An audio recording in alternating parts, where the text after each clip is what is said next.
ಈಗ ಅಲೆಮಾರಿಗಳು ಅವಕಾಶ ವಂಚಿತ ಸಮುದಾಯ, ಆ ಸಮುದಾಯನ ಡಿಸ್ಟರ್ಬ್ ಮಾಡಬಹುದಾಯ್ತು. ನಾಗಮೋಹನ್ ದಾಸರವರು 1ನೇ ಪಟ್ಟಿಯಲ್ಲಿ ಇಟ್ಟಿದ್ರು ಅವ್ರನ್ನ, ಮೊದಲನೇ ಆದ್ಯತೆ. ಆ ಎ ಗುಂಪಿನಲ್ಲಿದ್ರು ಅವರು. ಆ ಗುಂಪನ್ನ ವಿಸರ್ಜನೆ ಮಾಡಿದ್ರು ಅಂತ ಗೊತ್ತಾಗಿದೆ. ಅದನ್ನ ಪುನರ್ ಪರಿಶೀಲನೆ ಮಾಡಬೇಕು, ಅವ್ರಿಗೆ ನ್ಯಾಯ ಕೊಡಬೇಕು. ಅವರು ದಿಕ್ಕು ದಾತಿ ಇಲ್ದೇ ಇರ್ತಕ್ಕಂಥ, ನೆಲೆ ಇಲ್ದೇ ಇರ್ತಕ್ಕಂಥ ಜನ ಮಶಾನದಲ್ಲಿ ವಾಸ ಮಾಡ್ತಾ ಇದಾರೆ. ಸುಡುಗಾಡಿಸಿದ್ರು ದಕ್ಕಲಿಗರು ಏನ್ರಿ, ಅನೇಕ ಸಣ್ಣ ಸಣ್ಣ ಸಮುದಾಯವು. ಆ ಸಮುದಾಯವನ್ನ ಒಂದು ಮಾಡಿದ್ರು. ನಾಗಮೋಹನ್ ದಾಸ್ ಅವರು ಕರಾಟ ಮಾಡಿದ್ರು. ಇವರನ್ನು ಡಿಸ್ಟರ್ಬ್ ಮಾಡಿರೋದ್ರ ಬಗ್ಗೆ ನನಗೆ ತುಂಬಾ ದುಃಖವಾಗಿದೆ.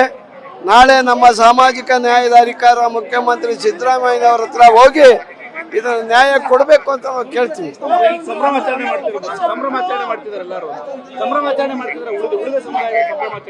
ಮಾದಿಗರಿಗೆ ಯಾರು ಸಿಕ್ತು ಅಂತ ಹೇಳಿ ಸಂಭ್ರಮಾಚರಣೆ.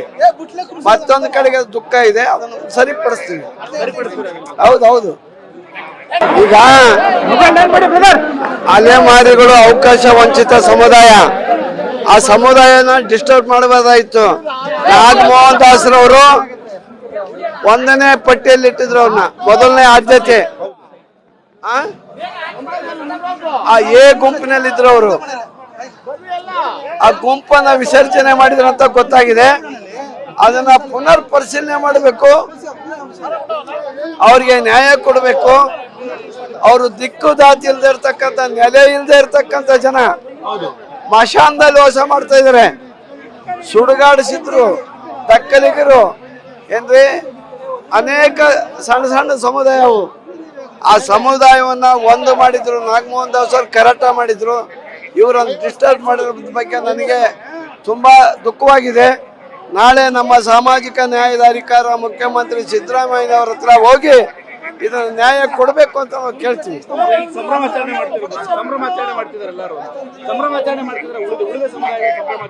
ಮಾದಿಗರಿಗೆ ಯಾರು ಸಿಕ್ತು ಅಂತ ಹೇಳಿ ಸಂಭ್ರಮಾಚರಣೆ. ಮತ್ತೊಂದು ಕಡೆಗೆ ದುಃಖ ಇದೆ, ಅದನ್ನು ಸರಿಪಡಿಸ್ತೀವಿ. ಹೌದೌದು.